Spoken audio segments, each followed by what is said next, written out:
রেগে থাকলে কি করবি? সব মাছ সাজানো হয়ে যায় তো। Hello everyone, good morning, Radhe Radhe. কেমন আছো তোমরা? আশা করি খুব ভালো আছো।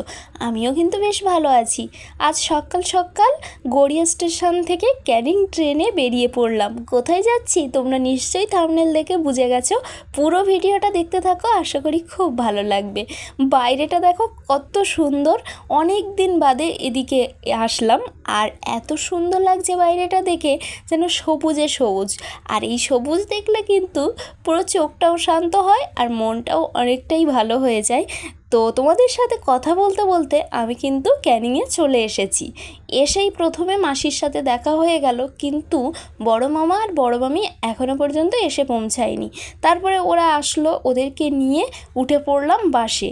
আমরা যাব গোসবা বা গদখালি বলতে পারো। এবার চলে এসেছি গদখালির এখানে। তবে এখানে একটা গন্ডগোল হয়ে গেছে। আমি আর মাসি প্রথম বাসে চলে এসেছি, আর পরের বাসে আমার দাদা, বড় মামি আর বড় মামা এসেছে। এবার আমি আর মাসি তাই জন্য ঠিক করলাম যে এখন আর ওই পারে আমরা যাব না, আমরা খেয়ার এই পারে বসে থাকবো, ওদের জন্য ওয়েট করব। তাই মাসি আর আমি একটা ছাওয়া জায়গা দেখে, মানে এত রোদ্দুর, তো এই জায়গাটায় জায়গা পেয়েছি, তো দুজনে বসেছিলাম। মাসির সাথে বহুদিন বাদে আমার দেখা হলো, প্রায় বলতে পারো 7-8 মাস বাদে। আর মাসির সাথে মায়ের অনেকটাই মিল আছে জানো তো, ওই জন্য মাসির সাথে আমার মনের মিলটাও অনেক বেশি। আর ওই জন্য অনেকক্ষণ ধরে আমরা গল্প করছিলাম, আর মাসি আমার জন্য পাঁপড় ভেজে এনেছিল, তাই খাচ্ছিলাম। এবার এদিকে খেতে খেতে দেখলাম দাদা চলে এসেছে আর মামা মামিও চলে এসেছে। তাই এবার আমরা খেয়া পার হব, আমাদের ওই পারে যেতে হবে, মানে আমাদের গোসবা বাজারে যেতে হবে। তা বড় মামা বড় মামি সবাই চলে এসেছে। তো বড় মামি বলছিল একটা ডাব বড় মামার জন্য নেবে, সেই কারণে দাঁড়িয়েছিল। তো তাই সমস্ত কাজবাজ এই পারে কমপ্লিট করে দেখলাম খেয়াটাও চলে এসেছে। এবার আমাদের ওই পারে খেয়া পার হতে হবে। তো চলো, আর তোমাদের পুরো নদীটা একবার দেখিয়ে দিই। কত বড় নদী দেখেছো? এটা কিন্তু 3টে মুখ নদীটার, মানে 3 দিকে প্রবাহিত হয়েছে, আর অনেকটাই কিন্তু বড়। সেই কারণে খেয়া পার হতে বেশ অনেকটা টাইম লেগে যায়, মিনিমাম তো 10-15 মিনিটের বেশি লাগে। তো চলো, এখন আমাদের খেয়ায় ওঠার পালা।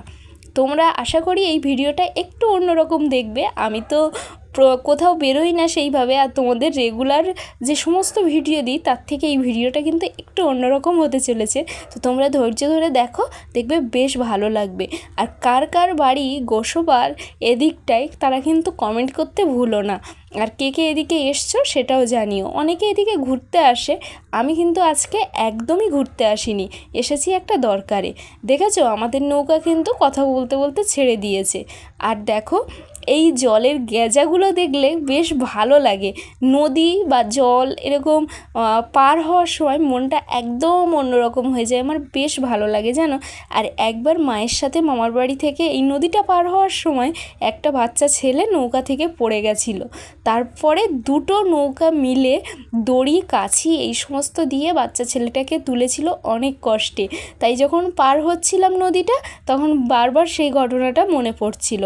এই দেখো, এটা কিন্তু আমাদের নামার জায়গা নয়, এখানে নৌকাটা তবু কিন্তু দাঁড়াবে। এটাকে বলে চণ্ডীপুর। চণ্ডীপুরে আমি কোনোবারই নামিনি। যতবার ছোটোবেলা থেকে মামার বাড়ি বা আমাদের দেশের বাড়ি এসেছি, ততবার আমি এটা জিজ্ঞেস করেছি প্রত্যেককে, এটা এখানে আমাদের নামার জায়গা নয়? যাকে বলেছি সে বলছে না, এটা চণ্ডীপুর। তো সেটা এবারেও হয়েছে। আর এই যে আমাদের গোসবার যে ঘাট বলতে পারো, সেখানে চলে এসেছি। আর এখানে নৌকায় না একটা বরযাত্রী, মানে বরযাত্রী বলবো না, বিয়ের পরে শ্বশুরবাড়ি যাচ্ছে, তো সবাই বেশ আনন্দ করছিল নৌকার মধ্যে। আর আমরা নেমে পড়েছি, এবার গোসবা বাজারের মধ্যে কিন্তু ঢুকে পড়েছি। এবার সোজা আমাদেরকে হেঁটে বেরিয়ে যেতে হবে। তো বড় মামাই আমাদেরকে রাস্তা দেখিয়ে দিচ্ছিল, যেহেতু বড় মামা এখানে অনেকবার এসেছে। আর এই যে দূরে যে বাড়িটা দেখতে পাচ্ছ, দাঁড়াও একটু তোমাদেরকে জুম করে দেখাই। এই বাড়িটা কিন্তু হ্যামিল্টন সাহেবের বাড়ি। তোমরা কে কে হ্যামিল্টন সাহেবের নাম শুনেছো কমেন্ট করে জানিও। তারপরে তো আমরা কাগজপত্র যা যা ডকুমেন্টস দেওয়া ছিল ওগুলো দিয়ে নিলাম। দিয়ে নিয়ে ওখান থেকে জেরক্স করে ভালো করে সব কিছু নিয়ে এবার আমরা যাব ওখানকার যে জমির কাজ করে সেইখানে। যেতে যেতে মাসি বলল, এই দেখ তোর এই মায়ের এই জায়গায় পরীক্ষা পড়েছিল, তো সেটাও আমি তোমাদের সাথে শেয়ার করে নিলাম। মায়ের এইচএস পরীক্ষা যেখানে পড়েছিল আমি প্রথম দেখলাম। মাসি বলছে সেই তোর মাকে পরীক্ষা দিতে নিয়ে এসেছিলাম আর এই আসলাম। আর এই জায়গাটা কিন্তু বড্ড সুন্দর, গাছপালা পুকুর সব মিলিয়ে অসাধারণ। এই জায়গায় আমরা এতক্ষণ বসে কাজপত্র করে নিলাম, করে নিয়ে একটু তোমাদেরকে দেখাবো বলে বাগানটা একটু ঘুরে নিলাম। আর এত সুন্দর লাগছে, পুরো সেই আমাদের গ্রামের বাড়ি ছিল সেরকম মনে হচ্ছে। চারিদিকে ফলের গাছ, ফুলের গাছ, আর এই পুকুরটা দেখলে তো বাড়ির কথা মনে পড়ে যায়।